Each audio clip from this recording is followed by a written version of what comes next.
In this episode of the Leadersmith podcast, I want to talk about some basic economic principles that'll help you make better decisions. Stay tuned. In a world of incompetent bosses, micromanagers, and petty tyrants, you are listening to The Leadersmith. Now, here is your host, Darren Gertis. So the fourth chapter in my textbook is on planning and strategy. And I talk about vision statements and mission statements and strategic planning and making planned, programmed and non-programmed decisions. Talk about SMART goals. Those are goals that are specific and measurable, attainable, realistic, and time-bound. I talk about SWOT analysis, PERT charts and Gantt charts, and all kinds of things that will help you make better decisions, budgeting and different types of budgeting, how to engage in brainstorming, and then I talk about things like groupthink, and then I get to this last section and I talk about economic principles to consider when you're planning. And I added this, and you won't find these in most management textbooks, but I added these here because they're really important. And so I want to go over about a half dozen of these because it will just help you be a better leader if you understand what you're dealing with economically. That will help you think. So the first one is the Pareto Principle. The Pareto Principle is also called the 80-20 rule. It was popularized a number of years ago in Tim Ferriss's book, The 4-Hour Work Week. So Vilfredo Pareto was an Italian economist, and he just started noticing some patterns, like 80% of the land was owned by 20% of the population. And now, while that sounds terrible to a modern democratic era, he started seeing that all over the place. And it is true that certain things give you a disproportionate effect, right? So you'll see, and it's not about whether it's 80-20 or it might be 70-30 or 90-10. That's not the issue. The issue is that some things that you do give you more bang for the buck than other things that you do. So, for example, at work, sitting in a meeting is probably less productive than if you're a salesman making those direct calls to your potential clients, right? The 20% of your time that you spend making those calls is probably going to give you 80% of your results. And that's the idea about the 80-20 rule. And it's effective everywhere. It's just something that you can't get away from. Not every activity is created equally. So focus on those things that really, really matter. Okay. The second one was Metcalfes Law. Now, Metcalfes Law states that the value of the network is the square of the number of its users. And what does that mean? Well, it means this. Think back to when fax machines first came out. If one person had a fax machine, it was useless. If two people had it, now it's useful. But if three people had it, it's twice as useful. And the larger you go, the more fax machines that are added, the more useful the network. Same thing with Google. Google tries to give you all kinds of free stuff so that you have Gmail and you have access to YouTube and all kinds of other things, because the more users Google has, the more powerful the network. In the first iteration of my textbook, I was talking about this, and I said this. It's the same principle that has made Facebook a success, and that one day will make Cisco's Unitelepresence, a video conferencing system that connects to your television, as pervasive as the telephone. When it was first launched, Unitelepresence retailed for $599. If you and your cousin both have the system, you can make a video call to your own TV, like a scene from Star Trek or the Jetsons. At this time, however, Uni has little value because very few people have the system. As more people acquire the system, Umi will gain momentum, and Cisco is betting that before long, you may not want to be the only one of your friends that cannot have the video conference from their living room. If this future becomes a reality, it will become a textbook example of Metcalfes Law. Okay, so that was my textbook example. I was wrong about Uni, but I was not wrong about how this would work, because I was very correct about, we use Zoom and we use Google Hangouts and WebEx and things like that all the time now. Now, they rose up very quickly because they weren't dependent on an extra $600 system that everybody had to buy. They could do it right online, just like, as long as you had a PC or an iPhone, you could use it. And so it sprung up very quickly.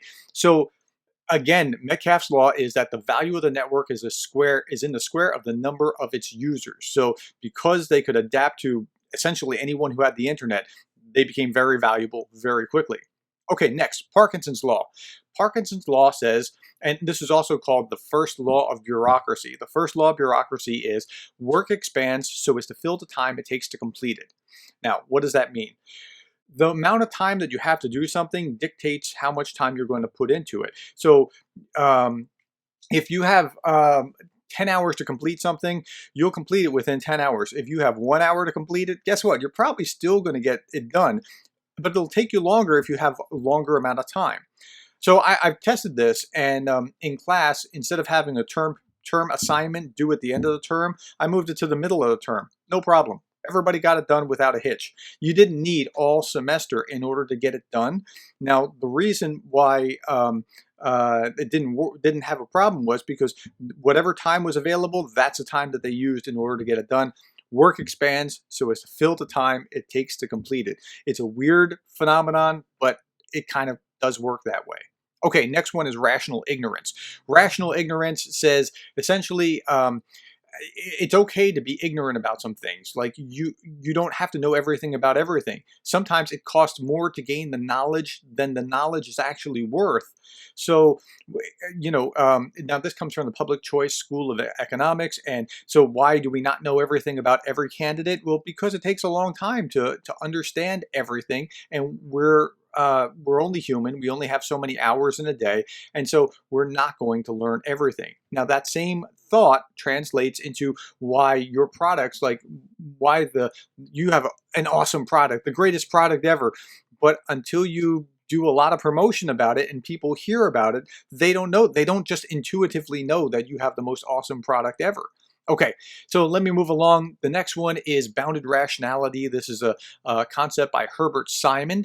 Herbert Simon essentially said this, that because we're not God, we can't make perfect choices. Like, we only know what we know. We don't know everything. We're not omniscient. If we were omniscient, we'd be able to make better choices. Now, that's important, particularly as a leader. It's important because if you know you don't know everything, you ought to be humble. You ought to listen to your team. You ought to seek feedback and input wherever you can find it. Don't be arrogant and think that you can do it all alone. Now, that leads to another one that's related to this. It's called satisficing. Satisficing is not the same as optimizing. The economists tend to talk about how we optimize our decisions. No, we don't really. We tend to satisfice. What satisficing is it occurs when you seek an acceptable solution rather than a perfect solution. And because we're in bounded rationality, because we don't know everything, we very often have to satisfice. So think about what did you have for breakfast this morning? Did you eat the most optimal thing that you could have possibly eaten for breakfast? Probably not. And the reason is you satisficed. You went with something that was good enough, okay? Now, if you went with the best option, if you had to study like the best option until such time as you found the best option necessarily, you'd be maybe past dinner by the time you actually had breakfast because there's so many options available out there. Okay, finally, the last one that I want to talk about is the law of unintended consequences. Sometimes when we make a decision, we're making decisions that that backfire on us. And the reason that they backfire is because we are in bounded rationality. We can't see everything, and we don't see what is going to happen when somebody else is exposed to what it is that we're doing, whatever it is that we thought was a great idea. So, for example, bureaucracies are noted for red tape. Bureaucracies are terrible about that, right? They create rules that are intended to help people, but often create frustration and anxiety and people wanting to pull out their hair. Another one, the minimum wage. The minimum wage was designed to help the poorest people be able to have livable jobs. But what they actually do, according to economists, is anybody that is below that minimum threshold in productivity don't get hired. So there's this unintended consequence where the poorest of the poor, or the people that have the least skills, don't get jobs because they don't meet this minimum threshold intended to help us actually do what the minimum wage was supposed to do, which was to help people get these positions. Okay, so that's the law of unintended consequences. You have to be aware of that because things can happen. Okay, so from the 80-20 rule to law of unintended consequences, I just wanted you to have a sense of how these economic principles shape the way that we think and we plan.